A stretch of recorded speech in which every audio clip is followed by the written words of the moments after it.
Magnus Carlsen changed the way I play chess. With this deadly, deadly trap that I will teach you, if and only if you promise to never use it against me. So I am building my e4 repertoire these days. You maybe have seen my video about the Max Lang attack. I have one on the fried liver coming up and many more on e4. And when we play e4, when you play e4, when I play e4, when Magnus Carlsen play e4, we need to know what to do against c5, the Sicilian defense. And boy, this trap is just completely changed the way I approach chess when I face the Sicilian defense. First, you just play a normal move, knight to f3, just preparing the good old d4, all of the normal stuff. And here it is. If your opponent plays knight to c6, which is one of the most popular moves, you'll see this in many games, you can play the Magnus Carlsen gambit or the Magnus Carlsen trap, which is very similar to the wing gambit. And what you do here is you play what looks like a horrible move, just a horrible move. But actually, it's a brilliant move. Brilliant.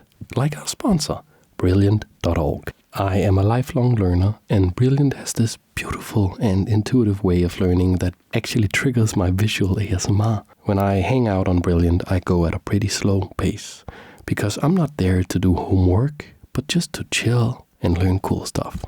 Brilliant is the best way to learn math and computer science interactively. They have thousands of lessons and they are all like small fun games. If you follow my channel, you know that I'm really into computers and artificial intelligence, just computers and stuff. So I'm currently learning computer science, which has always been a daunting topic to me. But with Brilliant, it's just easy and fun. You can try everything Brilliant has to offer for free for a full 30 days. Visit brilliant.org/ASMRchess or click the link in the description. The first 200 of you will get 20% off Brilliant's annual premium subscription.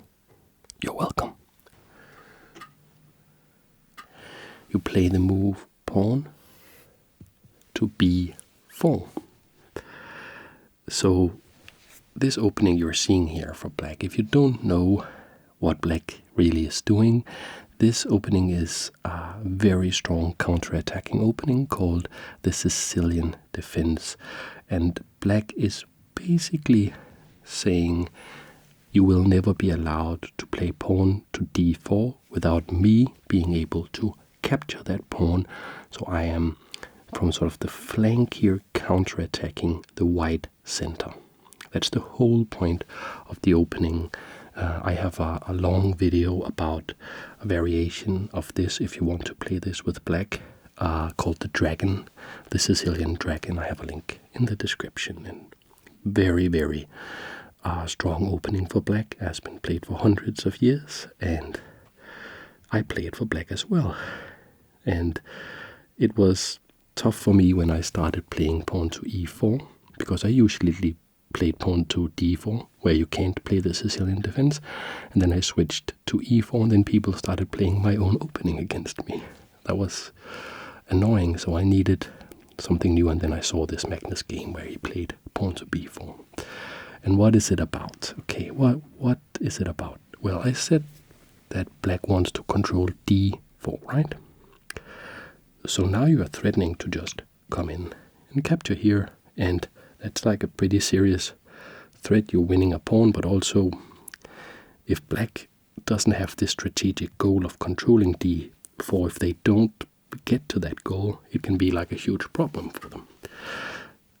The obvious question, of course, is what if black just captures the pawn? And the answer to that obvious question is not so obvious, but it is very cool. Let me show you. There are two pieces, the pawn and the knight, that can capture. And I will show you both options. Funnily enough, because this is a Magnus Carlsen opening, we can do chess magic and actually make it not matter at all which piece they take with, because we can transpose into the same opening. So I will start by showing pawn takes. Pawn takes pawn on b4. Now you are down a pawn as white, but this opening is not really one where you care too much about who has the most pieces. You're actually going kind of for checkmate right away. And why did you gambit this pawn? It's called a gambit when you give up a pawn for something else in the opening. Why did you do that? Well, now with the pawn no longer attacking d4, you can play d4.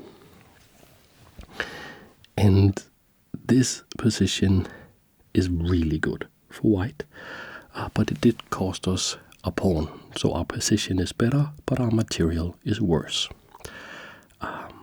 And there are not many moves for white here, because you are, for black, because you're actually threatening to just go here and just, you have both your bishops up, the queen is active, this knight is active, and if you attack here, the knight can't go here, it can't go here, you can capture it with the knight or with the queen, so you will just come in and checkmate black.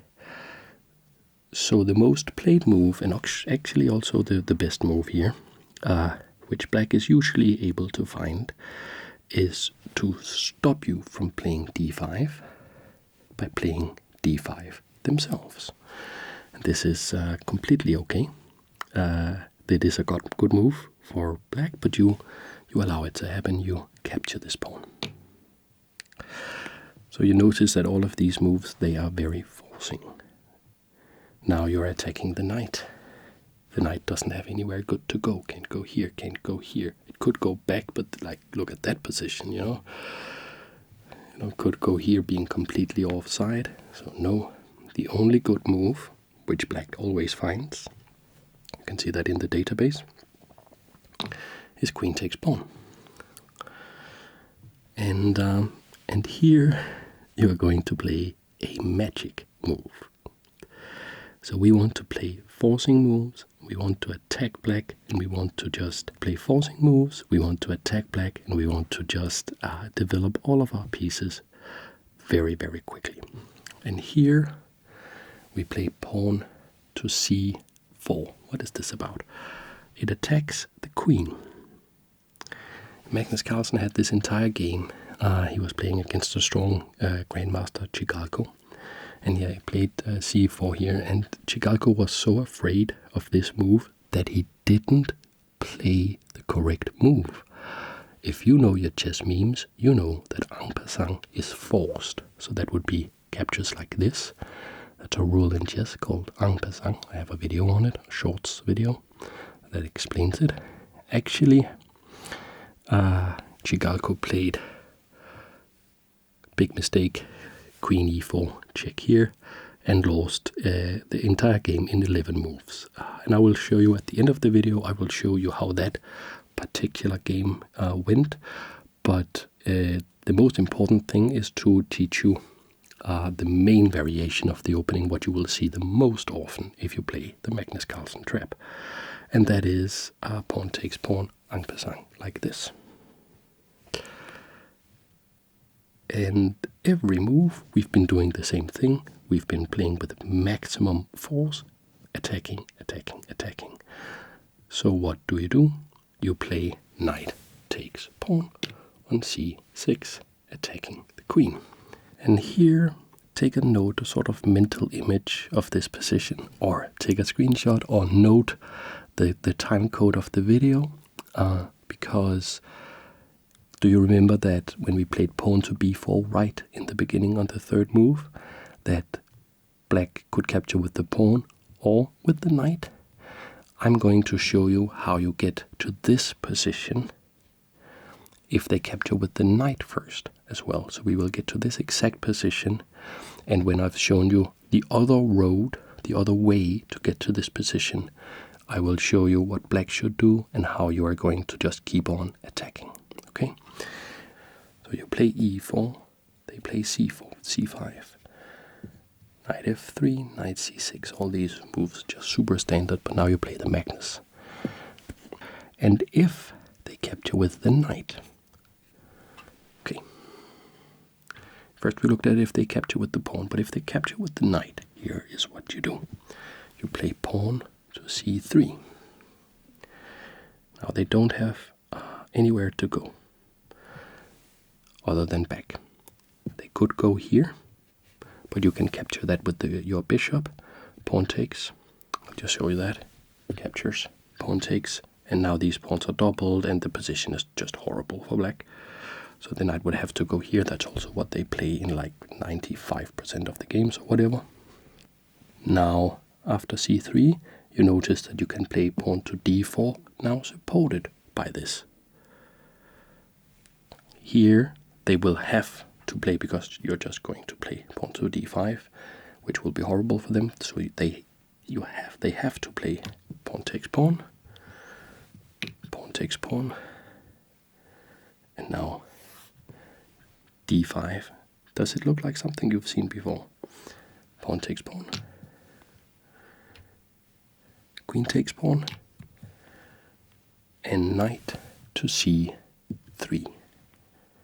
So that's exactly the same position.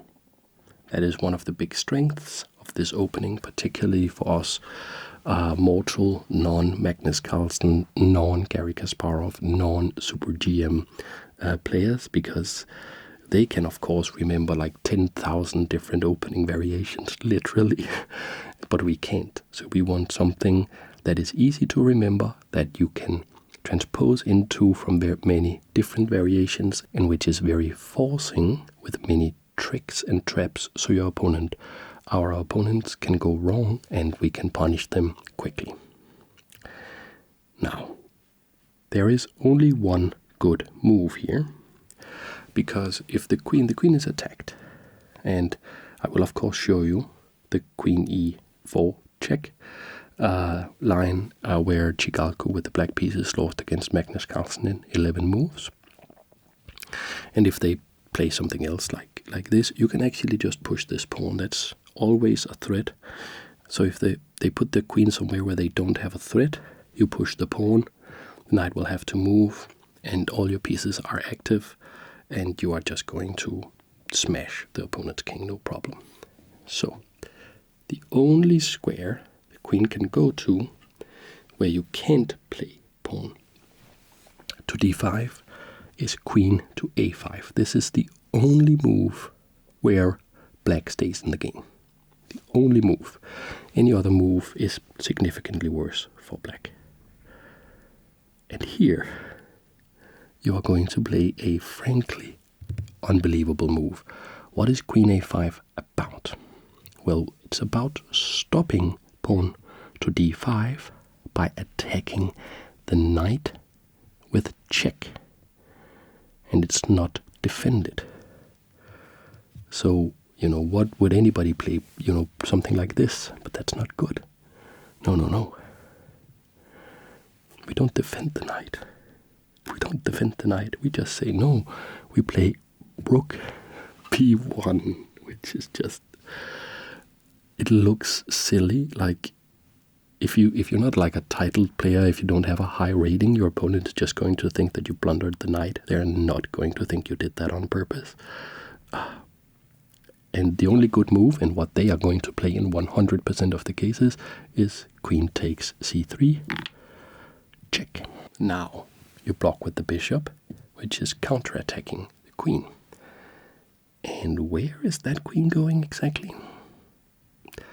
It's not going here, captured by the bishop. Not going here, captured by the pawn. Not capturing the pawn, defended by the knight. Not here, not here, not here, not here, not here. Not any of these squares by the bishop. Only one move here. So very, very forcing. So you will see this in so many games if you get this opening. And what is the threat? What is it you always want to play? If you can do it at an opportune moment, pawn like this to d5. Where is that knight going to go? Here? No, captured by the knight. What about here? Captured by the knight. What about here? Just captured by the bishop. But the most played move is knight to b8. And I'll show you what to do. But first, I'll explain to you that if you're playing this at a high level, if you have a high rating, and you are play it against opponents where you expect that they have studied this particular opening and they are not going like they know what to do, the move you have to study is knight to f6. Because if black tries to defend the knight, save the knight, they lose. So they have to give up the knight, and you still have a good position here after knight to f6. So that's the move you have. So you capture the knight, takes, and here you have a bunch of threats, and you can study this further. But in a practical world, where you are not like 2100 and playing against an FM at a chess club, but if you are just playing this opening like as a normal mortal chess player and you're playing it online, your opponent is going to play knight b8, because they're not just going to sacrifice their knight for no reason at all. And here black's toast, completely toast. And okay, you are down a bunch of pieces, sure, but let me teach you something about chess if you didn't already know. The starting position is horrible. The starting position in chess is, the pieces are clumsy, they are not protecting each other, they are limiting each other, and this is the starting position for black. Except we teleported the queen over here, and we lost these 2 pawns. So sure, white is down a bunch of pieces, down a knight, we lost 3 pawns, like we are down 4 points in material, sure. But this is not the starting position. This is an active rook, this is an active bishop, this is an active bishop, even though it even hasn't moved, but all these squares are attacked. This is a super active pawn, this is a active knight. So we may be down in material on paper, but in what counts, we are way up in material. And we play queen. Oh, this is a delicious move. Queen to c2, queen to c2, queen to c2, queen to c2. And this has 2 threats. The queen is really offside, and if they parry one of our threats, we can now consider a move like this. Now, what would that do? That would trap the queen, that would checkmate the queen. Where's the queen supposed to go? There's no moves, everything is protected. Bishop is protected by the rook, no matter where you go. Even here, the bishop. So that is one of the threats. And the other one is queen takes, bishop checkmate, which is also, pretty serious threat. And the most played move looks like it's so, it looks like so elegant. It looks bishop d7. It looks like such a good move, because if bishop here, trying to do the whole trap, the queen thing, the queen can now go here, where it will be protected by the bishop. So now you're not trapping, you're not capturing the queen for free, you're just trading queens, which is bad because you're down material. So it looks like such a natural move to play this here. And we want to play with the maximum force. We are just not allowing black to get any time to do any of what they want. We are just attacking, attacking, attacking, attacking. And here we have a really cool move. And your black is toast. Bishop to b5. Why? Well, we are renewing the threat, of course, of bishop here, because that would checkmate the queen. The queen just nowhere to go. And the problem for white, or for black rather, is that you can't play bishop takes bishop because we still have this checkmate threat. That would be checkmate. So a decent amount of the games are going to end with them thinking you blundered the bishop. Oh, you didn't say the magic word. You didn't blunder the bishop. And the most played move in this position is knight f6, and the second most played move is bishop takes bishop. And against both of them, you play the same move. What is the move? Queen f8, checkmate, because the bishop is pinned by this bishop. So that's an opening, huh? I've just been having a ton of fun with this. Now let me show you what happened in the Carlsen game. So we reset the board. What did Carlsen do when his opponent deviated from the opening and played something else? This also gives us an opportunity to repeat, and it's always good to repeat the openings because it helps us with memorization. e4, c5, knight f3, knight c6, b4,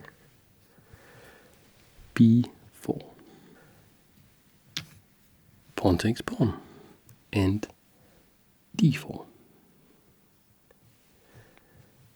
d5. All of this is just following the main line of the opening. Pawn takes pawn, queen takes pawn. Okay, remember the brilliant move, brilliant like our sponsor, the brilliant move here. c4, an explosive move, attacking the queen. And the best move is to play pawn takes pawn en passant. And we saw this whole variation. And if the grandmaster, the strong grandmaster, had known his theory, he would know to do that, do all of that, and then end up sacrificing this knight back, and then be in an even-ish position with a lot of aggressive opportunities for white.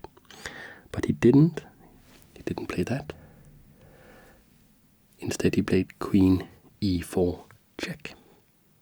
So if you see this, just play like Magnus Carlsen.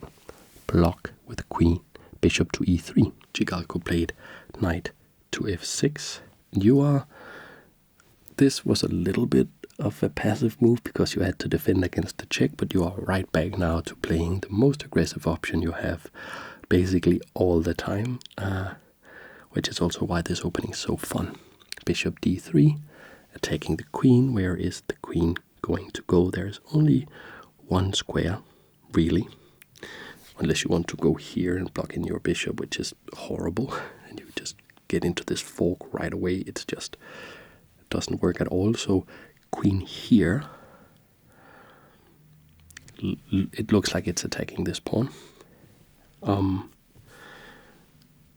But Magnus first, he didn't give his opponent time to capture the pawn, so he played he played d5. That is, one of the themes. You always want to play that move when you can do so freely. And Chigalko played knight back, hoping to reroute it here and maybe come in here at some point when this knight isn't here anymore.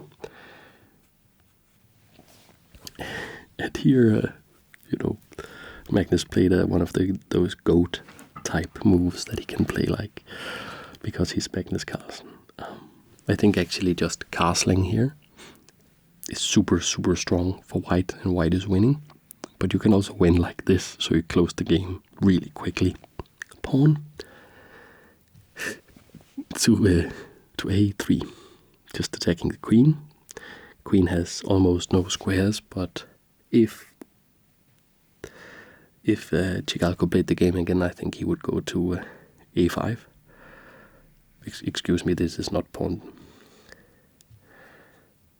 This is pawn to h3 and queen to h5.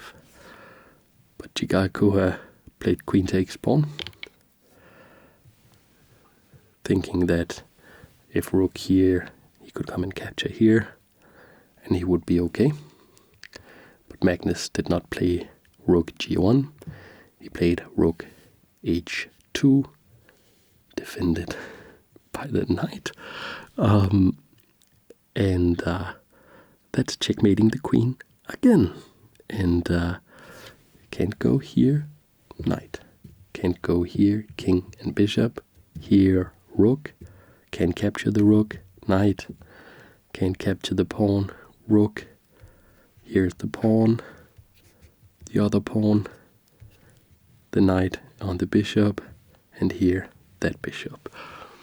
So here Chicalco resigned. If you want to learn, go really in depth with this opening and find out what to do if black, is like a serious player who knows the theory and stuff, like if you're above 2000 rating, there's like this excellent grandmaster Igor Smirnov who has made a course on the opening. I highly recommend it, and I have it linked in the description. Other than that, I hope that you enjoyed this little video. I hope I will see you in the next one, and I hope that you will have a lot of fun playing this opening. Thanks for watching. Bye.